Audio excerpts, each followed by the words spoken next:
Hello, everyone. Welcome back to After Hope Mental Health Panel. I'm Deja Griffin from Southern University, and today I have with me Dani Porges from Davidson College. Hi.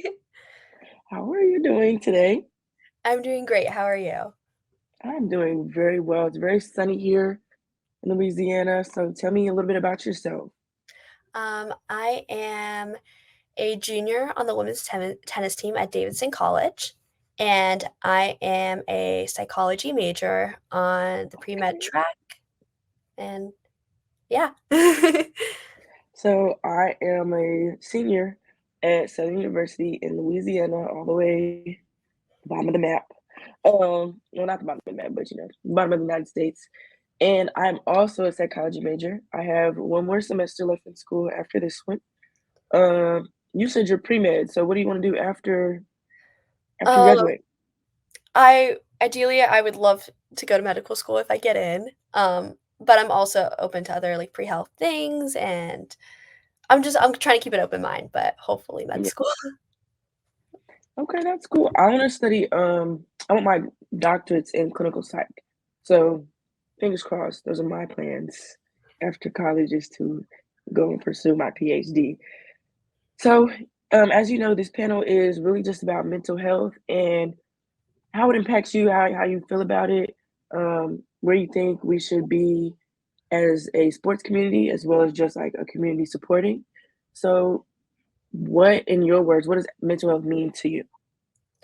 I think that's a really great question. I think it just means taking care of like the mental side of yourself, like making sure that you are feeling happy and fulfilled and like at ease and balance with yourself mentally. Like I think that as athletes, we focus a lot on our like how we're physically doing.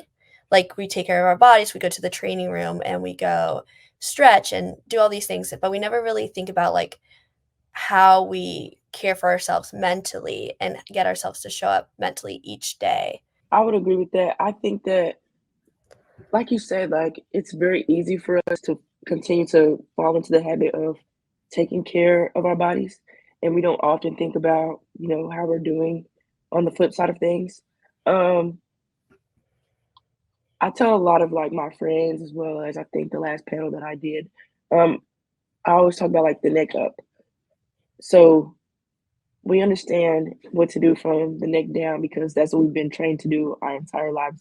But college is really a different beast, to be honest. Like college is not, the club side of things. I'm not as well versed in tennis. So would you like to explain how that works, pre-college?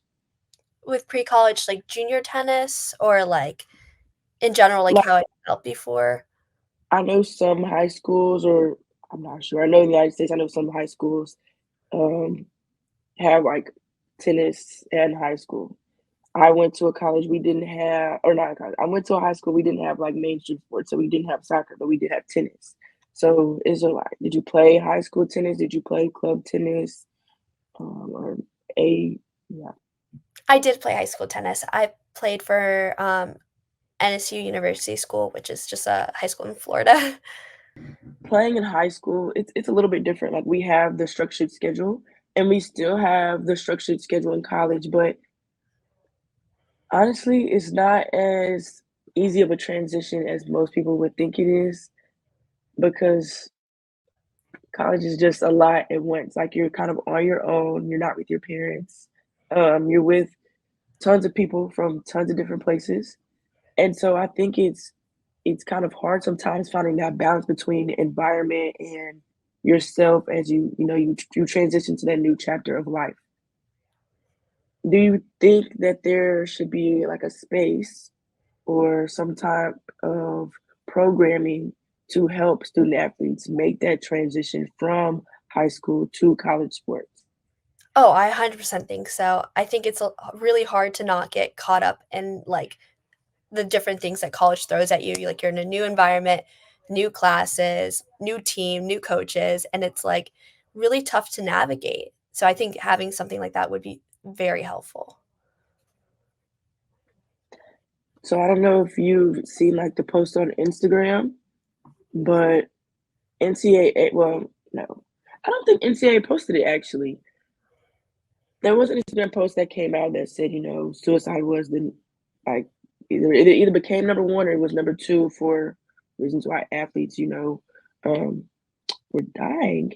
And it was kind of sad to think of because we hear about it all the time, but there's no one there's no one like there are people pushing, but it doesn't seem like the people that are supposed to be advocating for us are advocating. So what are your thoughts on that?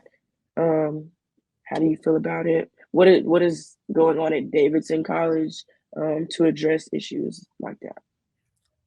I mean, not I hate to say it, but it's just like we're constantly as student athletes expected to be constantly on. So you have to be on in your classes, on with your social life, with your and like in your classes and everything. You constantly have to be on, and there's not enough support. Like it I think a lot of it that we have here is very much like you can schedule things and there are the resources, but I think a lot of people at the point like are not aware that those resources are available and it's not like constructed into everyday like athletic life. Like it's something that you add on top of like all the things you do. So I think that there's definitely not enough happening. I think across like all colleges and all universities. I definitely agree. One thing that we have like a student development coordinator at Southern, and she actually put on like a I don't know if you would call it like a mental health panel. Actually, no, we did have one. We had a mental health panel last spring. And this spring, we had kind of like a circle with our counselors, like our school counselors and another lady. And I think last fall they did more of like a talk about, domestic violence and stuff. And they broke us up into groups like boys, male athletes and female athletes. But I think this last, circle that we did was very eye-opening. Um, excuse me. There weren't any coaches there, but it was just us, and a lot of us had, like, the same issue, and we didn't feel listened to, and we didn't feel like we had like, we would tell our problems, but they weren't being heard, like, I hear you, but I'm not listening type of Yeah. deal. But I definitely feel like there should be more. I feel like, coaches should have to go through training of some sort and not just, go sit somewhere for X amount of hours once, and now they have their certificate and like, "Oh, yeah, I went to my training." No, I feel like you should be at training, and you should be asked questions after said training of what you got out of it, what to do with different scenarios, and how to move forward. Um, how is advocating for yourself as a student athlete community going at Davidson College for more programs like that? Well, from my understanding, I think I love the idea that you guys have like a youth support group and that you can just normalize talking about those things.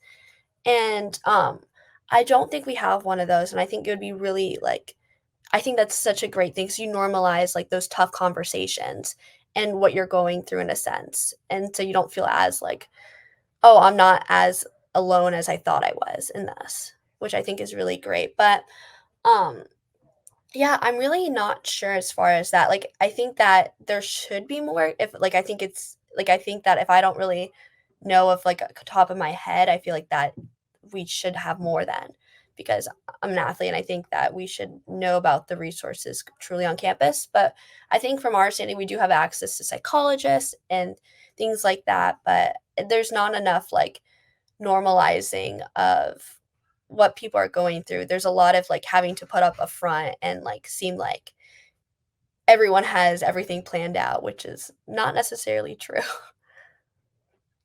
I think the one of the biggest takeaways that I've had in, the last 4 years of being in college is well as being able to get myself out there more.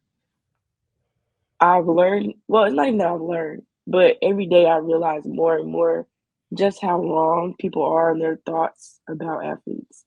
Like we seem very confident, and which we are, but we're very confident and are very aware of ourselves and our bodies.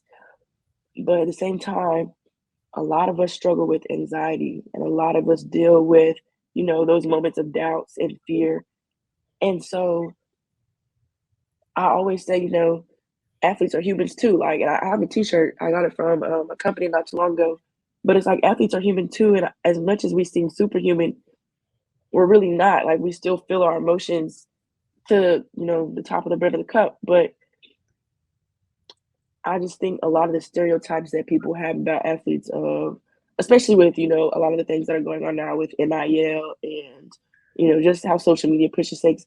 I feel like a lot of the stereotypes that people have, it's not right in the sense of our emotions as human are taken from us. So we're not allowed to be angry or frustrated or upset and sad. Um, and there's just so many different narratives going on. So what how do you have you heard any stereotypes that you felt were wrong, or the athlete being like a superhuman? Like how do you think that makes athletes feel, or how does that make you feel if someone's like, "Oh yeah, like you're superhuman, you've got it," knowing that you're going through different things every single day?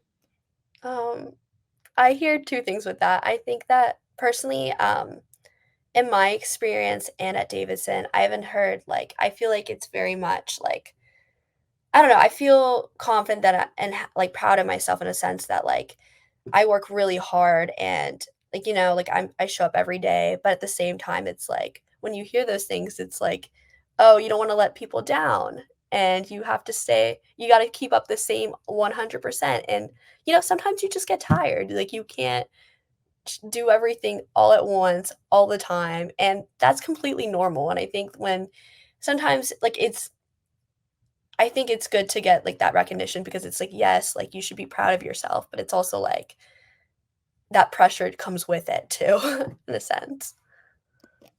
I and it takes a long time to get to the point that I'm at now, but every year players usually have like the end of season conversations with our coaches, and we have meetings throughout the year. Actually, that was one thing I'm very thankful to say is that our coach did allow mental health days. So if you were just having one of those days where you're like, look, I'm trying, but life is really getting the best of me right now.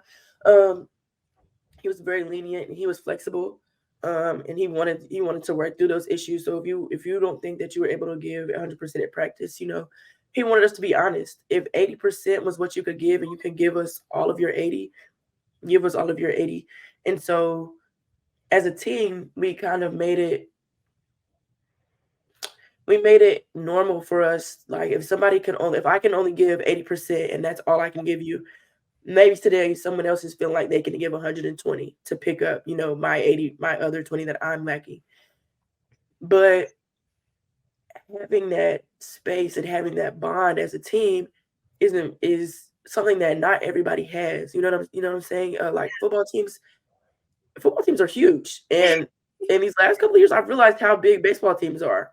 So, I think it's important that, excuse me, we have not only the community within our entire athletic department, but also within our teams itself. Um, because if you don't feel like you can go to your coach and you don't feel like you can go to your teammates, like who do you go to from there? And I feel like that kind of just like domino effect of like, okay, I can't talk to my coach and I can't talk to my teammates, and well, I really don't know anybody else because I am around my teammates all the time. I feel like that sometimes leads us down this like rabbit hole because it's like, well, I don't necessarily want to go. You're like, who do I talk to? I just think that having a safe space is a little bit harder than what some people tend to realize. Um, I have a safe space. I have a therapist. Very proud to say it. Love my therapist. So, what would you say is important or trying to find that safe space in college? With this being your junior year, like where are you at in that kind of journey? So first of all, I just love what all you said there, Deja. Like our coaches at Davidson do like they kind of do like a biweekly check-ins, and they have like a checklist of things that they talk about, which goes into like goes into athletics, but also outside of like, are you getting enough sleep?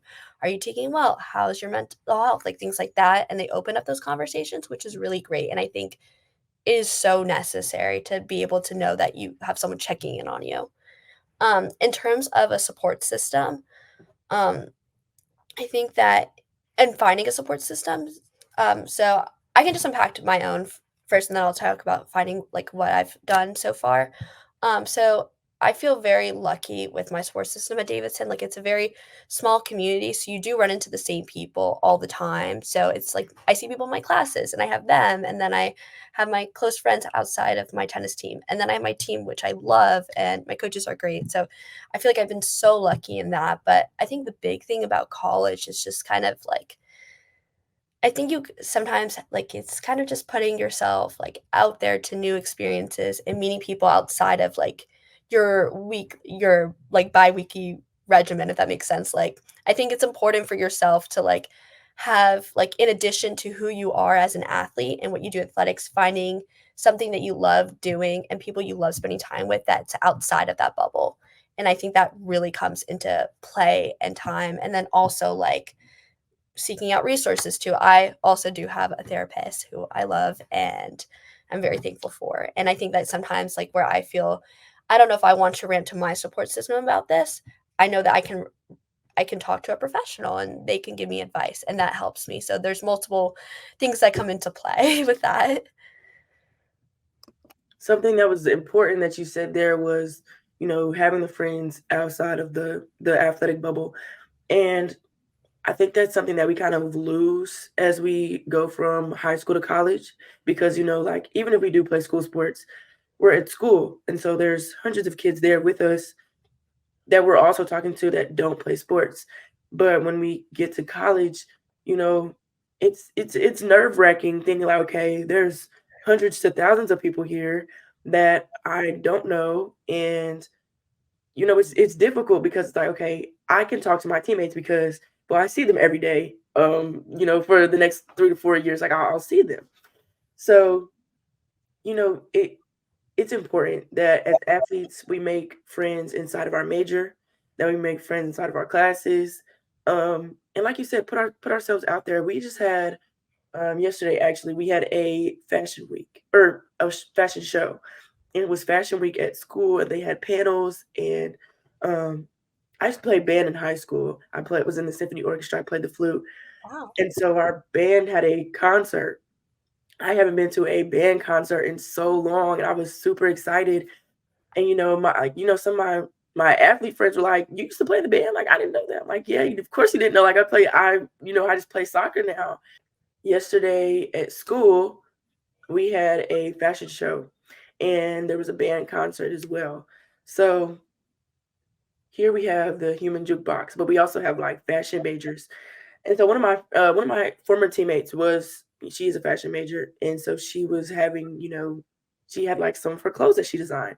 So it was cool to like see her in her own realm, but also, we realized how tight our community is because all of her models were athletes. So it's like it's a very tight community, but at the same time, she still has friends inside of her department. And so, as athletes, we have to make it make it a purpose to not only be friends with, our teammates and have those relationships and those connections, but also, find that professor within your department, find those classmates, and but also like put yourself out there. I was in band in high school. I played flute. I was in a symphony orchestra. Well, I was in band from middle school to high school, but I haven't been to a band concert since high school. So yesterday, when I found out that our band was having a concert, I made it a point to go because I have not heard an instrument being played in live in so long. But I think participating in those hobbies that we used to enjoy, as well as just going to try new things. Like I told everybody, I was like, look, if you've never been to a band concert, you should probably go because it's just one of those experiences, almost like when people have like live symphony orchestras, like at the bigger coliseums or arenas. It's like that. I know in BR there. I don't know if you know. This is gonna show like I'm really a geek. Yo Yo Ma, he is a violinist, one of the best actually. was coming to Baton Rouge March, and I think he was. It was kind of like around like my birthday, and I wanted to go see Yo Yo Ma so bad. And I waited too long, and the tickets sold out. And I was like, guys, I missed Yo Yo Ma. And they were like, who is that? And I was like, the violinist. Like, y'all don't know who he is. But yes, it's very important to, just expand and be more than the athlete. So I guess I would ask you, identity wise, do you think that having an identity outside of tennis, is something that you want? Like, do you know? Could you say like without tennis, like yes, I'm still a person, and be confident in that? Um, oh, that's a really good question. That is so cool that you are musically inclined in addition to being an athlete, and that's I can not do anything like that. That's really cool. But I think that's a major question. That's something I've struggled with in the past. Like, as an athlete, you get so like caught up in the day-to-day basis, and like I think that in order to know like your self-worth and not feel like that is dependent on your wins, your losses, on things that you sometimes cannot control. It's like all you control is what you do and give your best. But at the end of the day, you need to know like who you are as a person and know that like if you can have that stability, that gives like that stability for future things and knowing that you are okay no matter what, in a sense, and giving you that confidence. So it is so major. And I think that comes with putting yourself out there and finding things that you do love and do enjoy outside of your sport and outside of your normal everyday things. Like there's things that I love to do that I know that my teammates may not like to do, but it's like we also like find like those like balances and those differences in that, and that's just something I think actually pretty beautiful. So yeah. That's good. I'm glad. Stick with your hobbies. If I can tell you anything, like stick with them. I love to bake, and sometimes I do when I'm stressed out. But at the end of the day, I know that I've taken the time to relax and decompress. And so, you know, I don't know. That's just something that I enjoy doing. I find it very, like it is kind of time consuming. A lot of people are like, baking is a lot. Um, but it's, in that process, like you understand, you learn a lot about yourself. Like if you don't have patience, baking is probably not for you. Um, so, it's just one of those things that you have to, we're in college. We're in college to play our sport, of course, and to get our degree.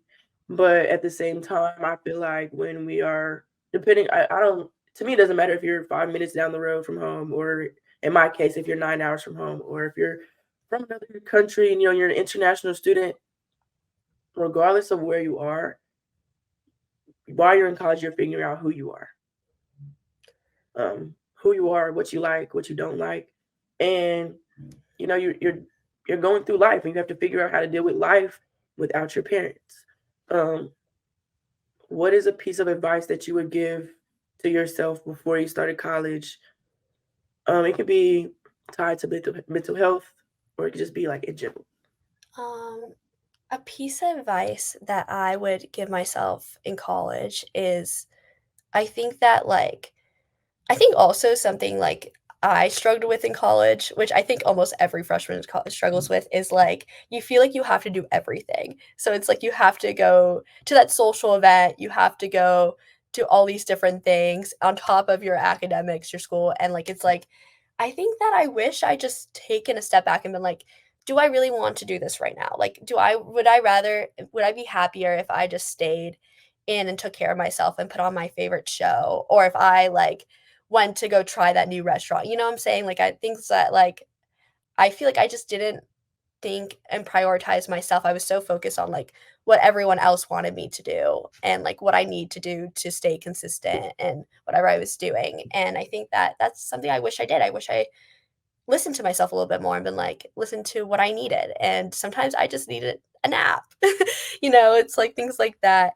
But I had a question about what you were saying about taking the time to bake too. It's like I feel like as athletes, we get so, like, stuck. We're like, "Oh, we have to do this. We have to do this task." And it's like, I don't have the time to go and do this hobby that I like. And it's like, how do you I guess, how do you positively construct that to, like, "No, this is, like, productive for me," like, type of thing? Because that's I think it kinda ties into what I struggled with as, like, a freshman coming into college.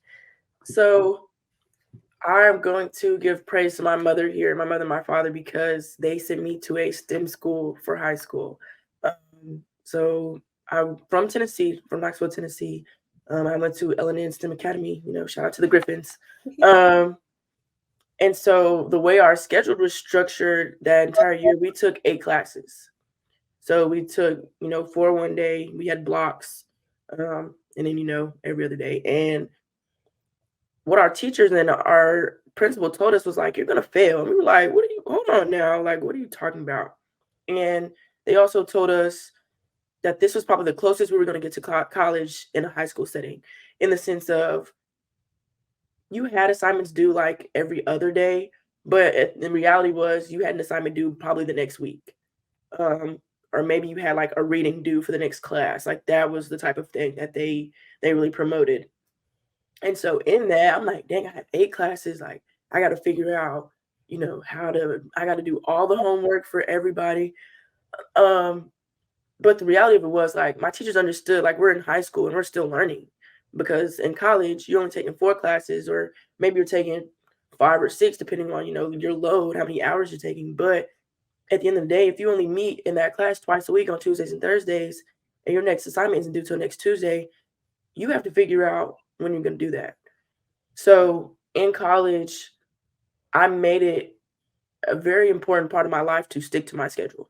Even now that, I'm not, I played my last soccer game November 2023, um, for collegiately. And so I still kind of keep the same schedule in a sense. Like, yes, I do Athletes for Hope, but that's my morning time. So my morning schedule is on a let's just say like a Monday. I don't really necessarily have classes. But I wake up in the morning about 8:30, 8:45, go eat breakfast, and I'm out the door by 10 o'clock at the latest. Like I got to get on the road. If I have any assignments, I go sit in my designated spot and I do my assignments and I work on what needs to be done that day, what can be accomplished, and I keep it pushing. And by the time I leave school, I know what I haven't done or what I need to do, so that I can make that time for myself. I I I don't like doing homework on the weekends. I really don't, and I'm not the type of person to cram for a test. So if I don't know it by 10 p.m., I'm not gonna know it by 12. Um, I kind of just I close my computer, I close the books, and I relax. I might turn on some music, I might go watch a show or go talk to my roommates. But that has really been how I give myself time. Is I I know what my priorities are. Like you said, like thinking we had to go to those social events. I wasn't I wasn't as comfortable. So I transferred to Southern, like full transparency. I transferred to Southern in my sophomore year. So I went to East Kentucky University. And, I had friends, but I just don't think that was the school for me. Hence why I'm at Southern University, and I've been here for 3 years. And I feel like I've grown, I've learned so much about myself, but I have always made it a point to get my work done in the beginning of the day, because in high school I played soccer. It was in the afternoon, or in the evening. And so when I came home, it was dinner, and if you had homework, finish your homework in bed, because you got to get up in the next morning, we got to go to school. So I figured out, I learned, in my late teens and to my early 20s now, I don't like doing any type of homework at nighttime. I really prefer to just sit around. If I want to cook some dinner, I can cook dinner. If I want to go out and get dinner, I can do that too. But it's like you said, it's learning, what you like and what you don't like. I know that baking is something that I enjoy. I also enjoy doing puzzles, which again, patience, things of patience, but it's time consuming. So I can't like, oh, I'm gonna bake this in like 10 minutes. That's not how that works, unless it's pre-made. So you have to really set aside time. So in the same way that I set aside time to bake, I set aside time for myself and maybe have that self-care day, or, I set aside time for my friends and, make it a rule like, "Hey, we're not talking about school or we're not talking about soccer, like, let's just talk and decompress, like, how was your week? What do you wanna do this weekend?" But I would say that's really been the main thing is learning what I like and what I don't like and not forcing it. Not forcing it is a really big thing because, so we have FOMO sometimes. We like, I want to go out, but I have this assignment, but maybe I can do it, while we're just do the assignment and, come back to like, if you have time to, go to that activity, of course go.